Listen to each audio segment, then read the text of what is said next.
할렐루야, 주님을 찬양합니다. 오늘 주신 하나님의 말씀 사무엘하 20장 1절로 13절 말씀입니다. 또 다른 반란이라는 제목으로 함께 말씀을 나누겠습니다. 자, 지난 시간에 유다와 북쪽의 이스라엘 사람들 간에 분쟁이 있었죠. 자, 이제 다윗의 사람들이 예루살렘으로 황궁을 하는 데 있어서 누가 다윗과 함께 했느냐. 이제 그 문제 때문에 남쪽에 있는 사람들과 북쪽에 있는 사람들이 갈등을 빚게 됐죠. 자, 그 일이 이제 발단이 됐어요. 그 일이 발단이 돼가지고 20장 1절에 마침 거기에 불량배 한 사람이 있었다. 이 마침 거기에라고 하는 것은 뭐냐면 지금 남쪽에 있는 유다 사람들과 북쪽에 있는 이 이스라엘 사람들 간에 서로 다툼이 있잖아요. 우리는 10지파고 10지파의 몫이 우리에게 있다, 이런 주장을 하잖아요. 그런데 왜 남쪽에는 너희들이 도둑질 하듯이 다윗 왕을 모셔가지고 예루살렘에 들어가려고 그러냐? 왜 우리를 배제했느냐? 이제 이런 문제가 있었잖아요. 그런 이야기들 속에서 이제 한 불량배 한 사람이, 그 이름이 이제 세바라고 하는 사람이에요. 베냐민 사람 비그리의 아들 이제 세바인데, 자, 그가 나팔을 불며 사람들에게 어떤 얘기를 하냐. 자, 우리는 다윗과 나눌 분깃이 없다. 또 이새의 아들 다윗이죠. 이새의 아들에게서 받을 유업이 우리에게 없다. 자, 그러니까 북쪽에 있는 사람들에게 이스라엘은 각각 자기 집으로 돌아가자. 장막으로 돌아가자는 것은 자기 집으로 이제 돌아가자는 거야. 각 자기 지파대로 돌아가자. 그래서 이제 온 이스라엘 사람들이 다윗을 따르기를 그치고 그들이 이제 세바를 따라 올라갑니다. 그리고 유다 사람들은 그들의 왕과 함께 합하여 요단에서 예루살렘까지 이제 따르게 됐다. 그러니까 서로 따르다가 이제 분열이 된 거예요. 처음에 같이 하지 못했지만 와서 좀 마음을 합치고 이해를 하고 서로 양해를 구했다면 끝이 좋았을 텐데, 이 남쪽의 유다 사람들이 굉장히 성격이 좀 급하고 다혈질이고 직설적이고 또 강한 말을 쓰다 보니까 이 북쪽에 있는 사람들이 상처를 받아버린 거예요. 그래서 결국 이 세바란 사람의 선동에 결국 다윗을 떠나버린 거예요. 자, 이런 일이 있고요. 또 3절에는 다윗이 이제 예루살렘에 이제 복귀를 하게 되죠. 복귀를 하고 들어와서 보니까 그 10명의 후궁들로 왕궁을 지키라 그랬는데 이제 압살롬에 의해서 그런 불미스러운 일들이 있잖아요. 그래서 그들을 잡아다가 벼실에 가두고 먹을 것만 주고 생가부처럼 지내게 됐다. 이제 이런 얘기를 하고 있어요. 아니, 무슨 후궁들이 왕궁을 지킵니까? 다윗이 좀 이런 결정을 내린 게 저는 이해가 안 가요. 그리고 또 와서 그런 일이 있다고 해서 이렇게 그들을 무슨 죄인처럼 가두는 게, 누구 때문에 이런 일이 생겼는데, 하여튼 그 처사가, 이 후궁들의 입장에서 보면 이 남편이라고 할 수 있는 다윗 왕이 참 비굴한 거죠. 군인도 아닌 여자들로 무슨 왕궁을 지키라 그러질 않나. 자기 때문에 그렇게 모욕을 당하고 수치를 당했는데 감옥에 가두듯이 그렇게 죄인 취급을 하고 있으니 이 사람들 입장으로 보면 안타까운 현실이에요. 자, 이제 4절에는 이 왕이 아마샤로 하여금 유대인들을 이제 회집하는 그런 내용이 나와요. 그래서 이 아마샤가 유다 사람들을 모으러 이제 나갔다가 정한 시간에 돌아오는데 좀 늦게 됐어요.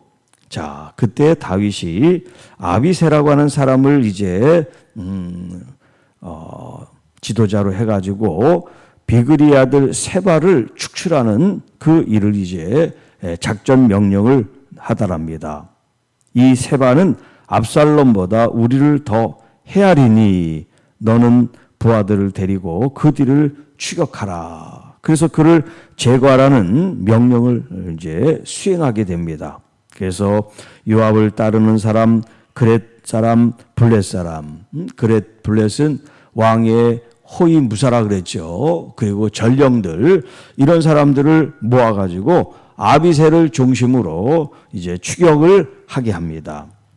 자, 그 과정 가운데 이 기브온 큰 바위 곁에 이르렀을 때 이 일행이 아마샤를 만나게 돼요. 자, 이 아마샤는 누구냐면 압살롬이 반란을 일으킬 때 그 반란군의 군사령관이었어요. 이 아마샤가. 그런데 이 요압이나 다윗이나 아마샤나 다 일가 친척이에요, 서로. 사촌 뭐 이렇게 외가 친척 다 이런 사람들이에요. 자, 이 요압이 아마샤를 보고 어떤 생각을 했냐면 저놈을 죽여야 돼. 죽일 좋은 기회구나. 그렇게 이제 생각을 하게 됐어요. 그래서 이제 일가 친척이니까 안부를 묻는 척 하면서 그의 수염을 잡고 한 손으로 칼을 가지고 있다가 그의 배를 찌르게 돼요. 그래서 결국 아마샤는 그 자리에서 이제 죽게 되는 이야기예요.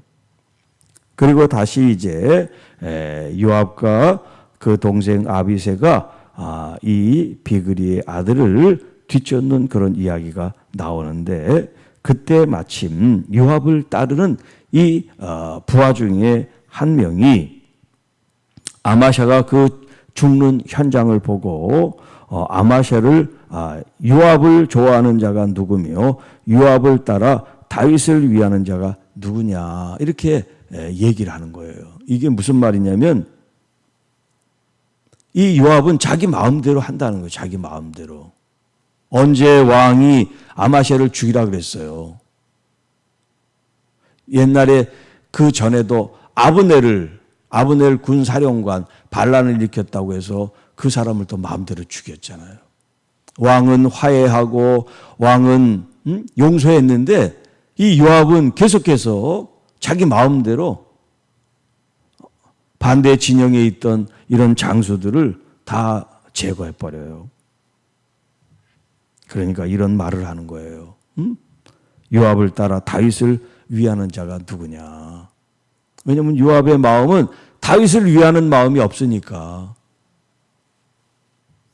자, 이렇게 아마샤가 길 가운데 피 속에 이제 피 흘리면서 뭐 그냥 방치한 거죠. 그러니까 그 주변에 있는 사람들, 주민들도 다 그걸 보게 될 거 아니에요. 반란을 일으킨 사람이지만 이 사람은 군사령관인데 일반 병사가 아니라, 그러니까 사람이 그 어떤 그 지위나 직책에 대한 예우가 있잖아요. 예우.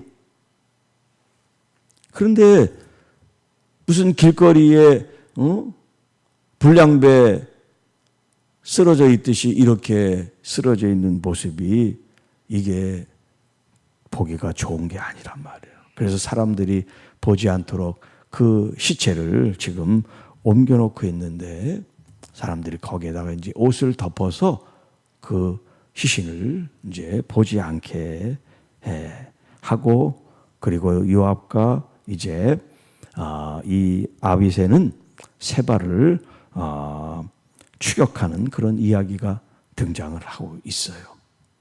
자, 여기 이제 세바란 사람이 반란을 일으키는데 사실 이 반란의 이 원인 제공은 누가 하고 있느냐면 다윗이 한 거예요. 압살롬이 자기 아들이 반란을 일으킨 것도 원인 제공을 누가 했냐면 다윗이 한 거예요. 다 다윗이 이렇게 빌미를 제공해요. 빌미를 제공해요. 북쪽의 사람들이 지금 섭섭해가지고, 자, 처음에는 물론 자신들이 왕을 어떻게 모셔야 된다 하고 이렇게 실행을 하진 않았어요. 그러니까 다윗이 유대 사람한테, 야, 북쪽에 있는 사람들은 저렇게 얘기하는데 너희들은 왜 가만히 있어? 그러니까 이 남쪽의 유대 사람들이 이제 그걸 알아차리고 왕을 모시는 일을 했단 말이에요. 그러니까 북쪽에 있는 사람들이 뒤늦게 그걸 알고 왔을 때 서로 다툴 때 이 왕은 중재를 하지 않고 가만히 있었어요. 누구 편을 들어주지 않고. 이때 그가 이 남쪽 유다의 자기의 친족 지파지만 북쪽 사람들을 좀 생각을 해줘서 이만저만해서 이렇게 일이 됐는데, 이 지금 북쪽 사람들이 이렇게 다투는 이유 뭐냐면 이 왕에게 잘 보이고 싶은 거 아니에요. 왕의 신임을 얻기 위해서. 그동안 압살롬을 따랐지만 이제 자신들이 잘못을 뉘우치고 왕에게 충성합니다. 이런 걸 지금 보이고 싶은 거 아니에요? 그러니까 이 다윗이 그때 그러면 그걸 인정해 줄 수 있는 말을 이 북쪽에 있는 사람들에게 해줬더라면 이런 다툼과 분쟁이 일어나질 않죠. 비록 늦게 참여했지만 내가 너희들의 마음을 충분히 이해한다. 괜찮으니까 함께 올라가자. 그렇게 제안을 하고서 그 사람들이 섭섭하지 않게 만들었어야 되는데 그러지를 않았단 말이에요. 그러니까 이렇게 불량배 같은 이 세바가 일어나서 다윗과 절교를 선언하잖아요. 그에게 우리는 분깃도 없고 받을 것도 없으니까 관계를 끊고 다시 우리 북쪽으로 올라가자. 그래서 반란을 일으키고 다윗과 함께한 사람들을 이제 저지하는 그런 일을 획책하게 하는 빌미를 제공했단 말이죠. 자, 오늘 이 본문을 통해서 오늘 우리들이 한쪽 편을 드는 그런 행동을 할 때가 많잖아요. 양쪽에 중재하기보다는, 중립보다는 어느 한쪽에 치우칠 때가 있단 말이에요. 또 아니면 분쟁과 다툼이 있을 때 방관하고 침묵할 때가 있죠. 뭐 여러 가지 이유들이 있겠지만 나와 관계되는 일이라면 우리가 그 일에 대해서 화해하고 중재하고 하나가 될 수 있게 하는 일. 그래야지 또 다른 불씨를 우리가 만들지 않게 된다는 거예요. 자, 그래서 이 본문을 통해서 그리스도인의 삶의 자세, 우리는 어떤 마음, 어떤 태도, 자세를 가지고 신앙생활을 해야 되는가.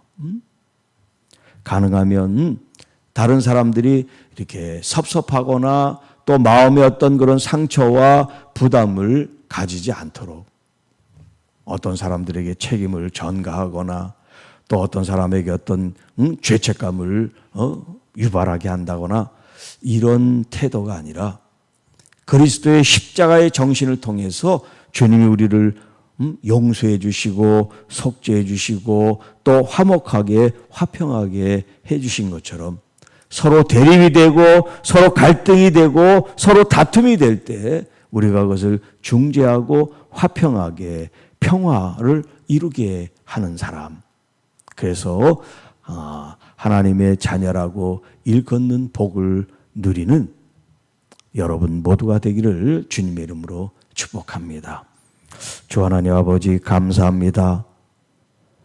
이 다윗의 생애 가운데 평화의 삶이 아니라 혼란과 또 반란과 불편과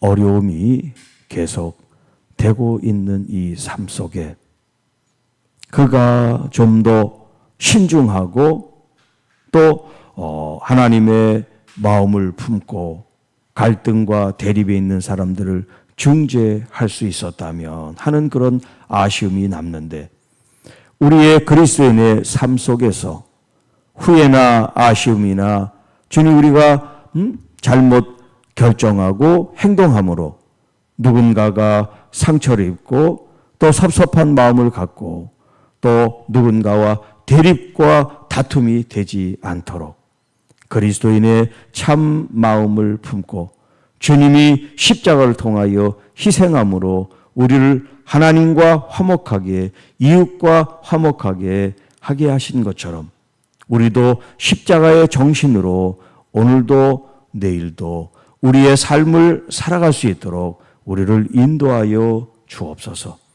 그래서 우리의 삶 속에 하나님께 영광이 아름다운 열매를 맺고 또 교회가 화목하고 은혜가 넘치고 주님의 말씀이 흥왕한 역사를 이루는 참된 교회와 성도들이 되게 하옵소서. 이 모든 말씀 우리를 구원해 주신 우리 구주 예수님의 이름으로 간절히 기도하옵나이다. 아멘.